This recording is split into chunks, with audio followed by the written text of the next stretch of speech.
Hello കൂട്ടുകാരെ, ഞാനിന്ന് ഒരു പഴം വെരികേട് ഉണ്ടാക്കാൻ പോവാണ്. അപ്പം ഞാനിതിലേക്കൊരു സ്പൂൺ നെയ്യ് ഒഴിച്ചിട്ടുണ്ട്.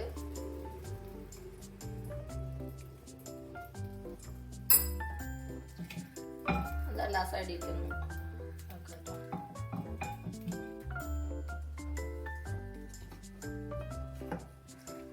അതിന് മുന്നേ ഞാനേ കുറച്ച് പഴം, അത് കുറച്ച് നല്ല പോലെ പഴുത്ത പഴമായിരുന്നു.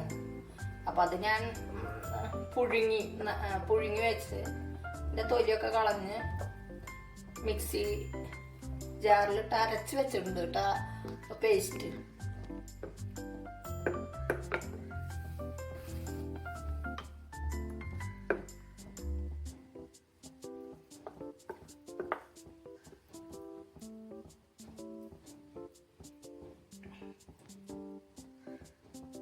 അപ്പം പേസ്റ്റ് നമുക്ക് ഇതിലേക്ക് ഇട്ട് കൊടുക്കാം കേട്ടോ.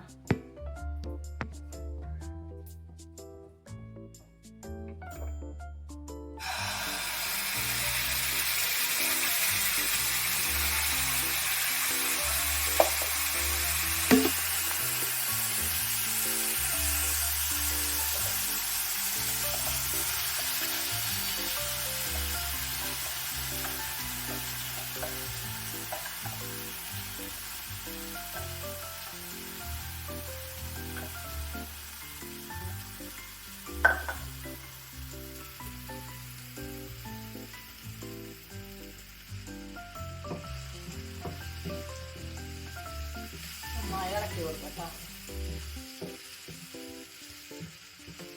അപ്പം നല്ല പഴുത്ത പഴമൊക്കെ നമുക്ക് അത് കേടായിട്ട് കളയണ്ട. നമുക്കിതുപോലെ പെരുകി വെച്ച് കഴിഞ്ഞാൽ നമുക്ക് വല്ല പായസം ഉണ്ടാക്കുകയെ അല്ലെങ്കിൽ ഇതുപോലെ തന്നെ ഹലുവ പോലെയൊക്കെ കഴിക്കുകയും ചെയ്യാം. അല്ലെങ്കിൽ പോലെ അട ഉണ്ടാക്കാം പഴം വെച്ചിട്ട്. നമുക്കിതൊക്കെ നല്ല യൂസാണ്. അങ്ങനെ ഉണ്ടാക്കി വെച്ചാൽ കുറെ കാര്യങ്ങൾക്ക് ഉപയോഗിക്കാം.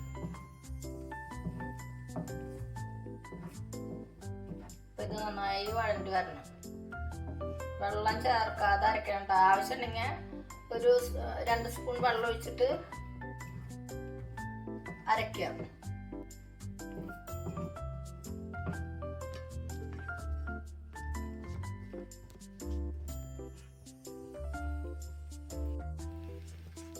അപ്പം നല്ലപോലെ വഴണ്ട് തുടങ്ങിയിട്ടുണ്ട് കേട്ടോ.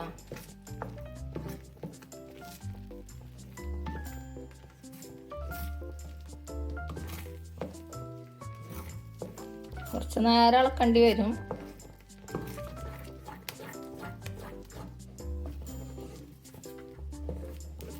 ഇത് എത്ര നാൾ വേണമെങ്കിലും നമുക്ക് ഒരു ടിന്നിലാക്കി ഫ്രീസറിൽ വെക്കുകയാണെങ്കിൽ നമുക്ക് ആവശ്യമുള്ളപ്പോൾ നമുക്ക് എടുത്ത് ഉപയോഗിക്കുകയും ചെയ്യാം.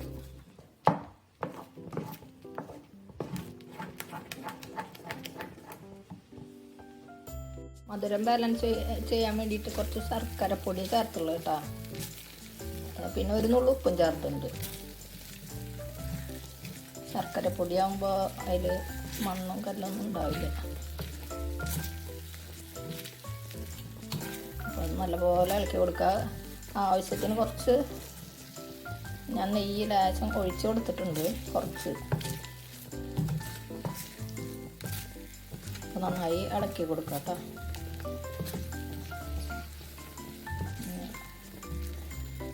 കളർ മാറി വരും.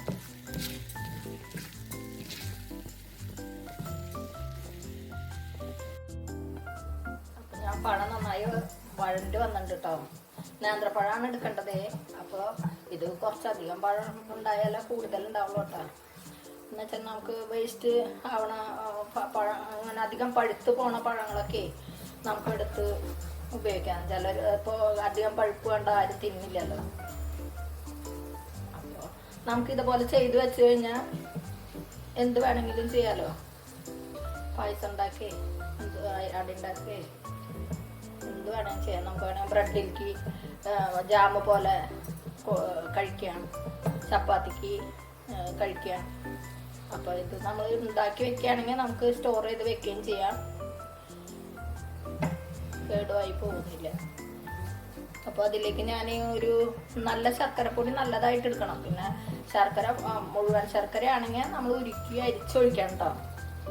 നല്ല ബ്രാൻഡ് നോക്കിയുള്ള ശർക്കര പൊടി എടുക്കുകയാണെങ്കിൽ നല്ലതാണ്. പിന്നെ ഇതിലേക്ക് ഞാൻ ചേർക്കണതേ കുറച്ച് ഏലക്കായ പൊടിച്ചതാണ്. ഇതിൻ്റെ കുരു മാത്രം എടുത്ത് പൊടിച്ചതാണ്. കുറച്ച് പഞ്ചസാര ചേർത്ത് പൊടിക്കണം നമ്മൾ, അപ്പോഴാണ് പൊടിഞ്ഞ് കിട്ടുള്ളൂ കേട്ടോ. അപ്പം നമ്മളത് പൊടിച്ചിട്ട് നന്നായി വഴറ്റിക്കൊണ്ടിരിക്കുക.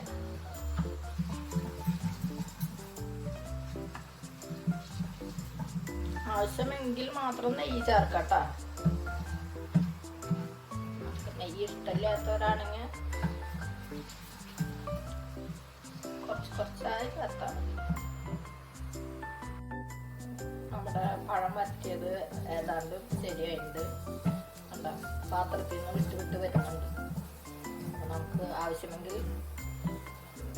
അണ്ടിപ്പരിപ്പ്, ബദാമോ, കിസ്മിസൊക്കെ വറുത്ത് ചേർക്കട്ടോ.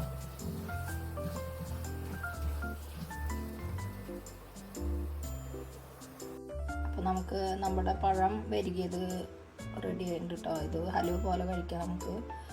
പിന്നെ വാങ്ങിച്ച് കഴിക്കുന്നതിനേക്കാളും നല്ലതല്ലേ. അപ്പോൾ ഇതേ മോഡൽ ഉണ്ടാക്കി കഴിക്കുക, നല്ല ടേസ്റ്റ് ഉള്ളതാണ് കേട്ടോ. പിന്നെ എല്ലാവരും സബ്സ്ക്രൈബ് ചെയ്യുക, ഷെയർ ചെയ്യുക, ലൈക്ക് ചെയ്യുക, ഓൾ എന്ന ഓപ്ഷൻ ക്ലിക്ക് ചെയ്യണേ.